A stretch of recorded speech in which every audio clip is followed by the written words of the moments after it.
Hello and welcome to the tutorial for how to submit a maintenance request for Housing and Residence Life at University of Wisconsin-Eau Claire. You will access your My Housing portal directly from our website, and you will land at your landing page here where you do lots of things regarding your room assignment. However, for this, you will go under the miscellaneous, the last one here on the right, and you're going to see additional forms and information. We'll click there. Then you will arrive at this page in which you will see under here building or room forms, and maintenance request is an option, and so we're going to click submit a request. It'll open up a new page in which you will see my assigned bed space for the specified term. So right now we are heading into spring term, and I am assigned to the campus hotel. If I am looking to submit a request just for something specific in my room, I would proceed forward and click next and go to the form. However, there is a living area picker here. And you can see if I click the blue button here, you will see that I have options. So maybe I have something specific to my wing, maybe the bathroom on my wing, or the carpet has something going on, or maybe it's the floor, maybe the floor lounge has something going on, or maybe it's the building, maybe there's something exterior to the building, or maybe the floor, first floor lobby, something is going on. So I could click just the building and then provide a description of what's going on the next page. But in this example, I will just click my room, and it's something specific going on within my room. So I'm going to click next. So you can see the living area requested is for my room.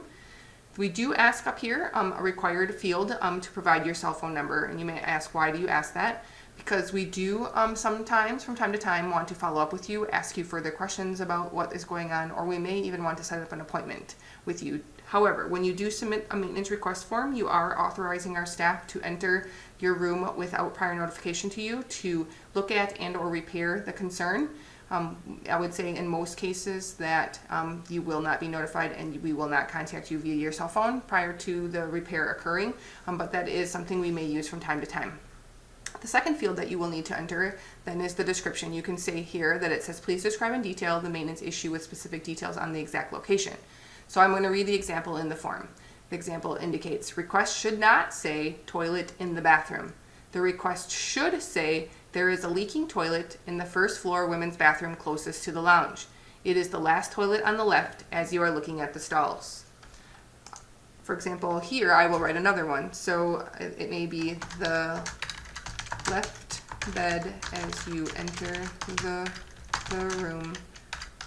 The bed rails are broken at the top. Okay, so it describes what's going on and in what bed and what location in the room. You will see here, it talks about if your maintenance request is urgent, such as the heating issue or water flooding, please contact staff immediately. If it is Monday through Friday, 7:45 to 4:30, you can try to contact your in-hall staff first, the hall director or the RA. However, if you're unable to reach them, the housing office is open during that time and can be reached at the designated number. If it is outside the housing office time, so if it's outside the Monday through Friday 7:45 a.m. to 4:30, you should contact your hall director or resident assistant. Also note that the front desk is a good resource for you, as they can help you assist in finding those individuals as well. You can see then here on the bottom, we do have the option to submit a optional file attachment, so we could submit a photo. I would say the majority of maintenance requests do not need a photo, but if you feel that something is going on and a photo would really help to explain what's going on, you certainly can upload one. So to do that, you would click add, and then you're going to see this additional field pop up.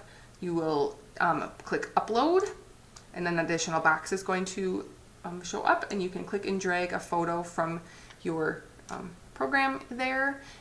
Now that you see the green check mark, it is uploaded, and you do have to press select to finally attach it. So you can see now it is attached. If I made a mistake and picked the wrong one, I could push remove and start the process over to select the correct one. So now I will verify that I have all the right information. So actually at the top I did not submit my cell phone number, so I need to submit that, and I am going to enter it without any dashes. So there's my cell phone number. And then I'm going to verify that I have my description, and I've entered an attachment, again not required. I'm ready to go, and I submit it. Once I submit it, I do receive a confirmation page indicating what I submitted, as well as I received an email reminder that I did submit a maintenance request today and what I submitted it for. If I do need to submit another request, I can do that right here and proceed with another one, or I can return to my housing portal anytime to submit a new request. If you have any questions again, certainly feel free to reach out to the housing office, and thank you again for listening today.